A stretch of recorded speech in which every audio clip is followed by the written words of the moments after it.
अस्सलामुअलैकुम दोस्तों, मैं ਤੁਹਾਡਾ ਮੇਜ਼ਬਾਨ ਮੁਹੰਮਦ ਸਾਜਿਦ ਵੀਰਕ। ਤੁਸੀਂ ਵੇਖ ਰਹੇ ਜੇ ਮੇਰਾ ਸਾਈਵਾਲ ਟੀਵੀ। ਜਿਵੇਂ ਕਿ ਵੀਰ ਦੋਸਤ ਜਾਣਦੇ ਨੇ, ਅਸੀਂ ਵੀਰਾਂ ਵਾਸਤੇ ਹਰ ਰੋਜ਼ ਕੋਸ਼ਿਸ਼ ਕਰੀਦੀ ਹੈ ਅੱਛੇ ਤੋਂ ਅੱਛੇ ਜਾਨਵਰ ਦੀ ਵੀਡੀਓ ਲੈ ਕੇ ਆਈਏ। ਇਸੇ ਤਰ੍ਹਾਂ ਅੱਜ ਅਸੀਂ ਇੱਕ ਬੜਾ ਹੀ ਪਿਆਰਾ ਤੇ ਸੋਹਣਾ ਜਾਨਵਰ ਲੈ ਕੇ ਹਾਜ਼ਰ ਹੋਏ ਹਾਂ। ਉਮੀਦ ਕਰ ਰਹੇ ਹਾਂ ਹਰ ਰੋਜ਼ ਦੀ ਤਰ੍ਹਾਂ ਤੁਹਾਨੂੰ ਸਾਡੀ ਅੱਜ ਦੇ ਜਾਨਵਰ ਦੀ ਵੀਡੀਓ ਵੀ ਪਸੰਦ ਆਏਗੀ। ਸਾਡੀ ਵੀਡੀਓ ਨੂੰ ਲਾਈਕ ਤੇ ਸ਼ੇਅਰ ਲਾਜ਼ਮੀ ਕਰੋ ਤਾਂ ਕਿ ਤੁਹਾਨੂੰ ਨਏ ਆਉਣ ਵਾਲੀ ਵੀਡੀਓ ਦੇ ਨੋਟੀਫਿਕੇਸ਼ਨ ਮਿਲਦੇ ਰਹੇ। ਜਿਹੜੇ ਅਸੀਂ ਇਸ ਜਾਨਵਰ ਦਾ ਇੰਤਖਾਬ ਕੀਤਾ ਹੈ, ਬੜਾ ਹੀ ਪਿਆਰਾ ਜਾਨਵਰ ਹੈ। ਵੇਖ ਸਕਦੇ ਜੇ जानवर दिया वंडा, बहुत ही लाजवाब जानवर, खूबसूरत। देख सकते हैं छोटी छोटी अख, छोटे छोटे कान, छोटा जहा मूँह, माशाल्लाह लाजवाब जानवर। थब्बियां दे हवाने 10 तो 15 दिन सून च लेंदे ठाले नूं। रोक रोक बड़ा ही सील जानवर है। वेख सकते जे थब्बियां दे हवाने बिल्कुल कच्चियां वदरां। हाले तक 10 तो 15 दिन हाले तक जानवर सून च लेंदा जे। माशाल्लाह मशक जिड्डा हवाना। स्लो स्लो स्लो जान दे। पावर वाला थन लगा है, गिठ गिठ दी विल। माशाल्लाह माशाल्लाह बड़ा ही प्यारा ते लाजवाब जानवर। ऐसे जानवर बड़े कम देखने को मिलते हैं। तुहानूं तुरन फिर भी चेक कराने हैं। सोहना जानवर माशाल्लाह। ऐसे तुहानूं खूबसूरत जानवर हमेशा मेरा साहिवाल टीवी ते नजर आउणगे। बहुत ही प्यारा जानवर ते इंशाल्लाह साडी कोशिश हुंदी है जायज़ तो मुनासिब रेट ते जानवर लैके आइए। वापस लैवे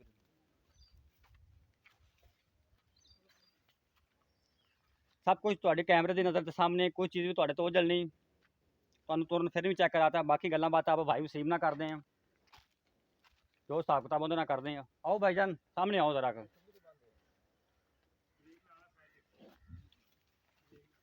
बड़ा ही सोहना जानवर माशाल्लाह तुसीं वेख सकते हैं।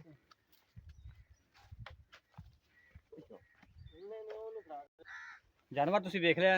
आपां हुण भाई वसीम नाल गलबात करते हैं, की हिसाब किताब है। अस्सलाम वालेकुम भाईजान। वालेकुम सलाम। सर जी की हाल चाल ने? ठीक ठाक। थोड़ा उच्ची बोल, रोटी नहीं खाते, थोड़ा उच्ची बोल। ठीक ठाक भाई, शुक्र अल्लाह का। अच्छा जी, किहड़ी नस्ल दा अपना जानवर है जी? फ्रीजियन ते चोलस्तानी। फिर स्लो हो गए जी। फ्रीजियन ते चोलस्तानी। चोलस्तानी ते किनवे सूबे है जी? हाँ तीसरा सूआ सुना। ठीक हो ते पहली एवरेज की है कोई हिसाब किताब पहला इंदा कोई याद होवे तुहानूं? साडे घर दी गां है भाईजान ते इंदा पहले ते दूसरे सूबे दा जेहड़ा रिकॉर्ड है ना 30 लीटर दा। माशाल्लाह 30 लीटर ठीक हो। नॉर्मल खुराक तो मतलब दे रही है? नॉर्मल खुराक इंशाल्लाह जी असर भी इन्ना ही करेगी। ठीक है। ऐसा ज़्यादा तो उम्मीद है कोई? ज्यादा नहीं तो इन्ना तो लाजमी करेगी। ठीक हो गया। गर्मी शर्मी तो नहीं मनाती? बिल्कुल बिल्कुल भी नहीं। पिछा हर थाना की गारंटी? हर तरह की साडी गारंटी है। ठीक हो गया।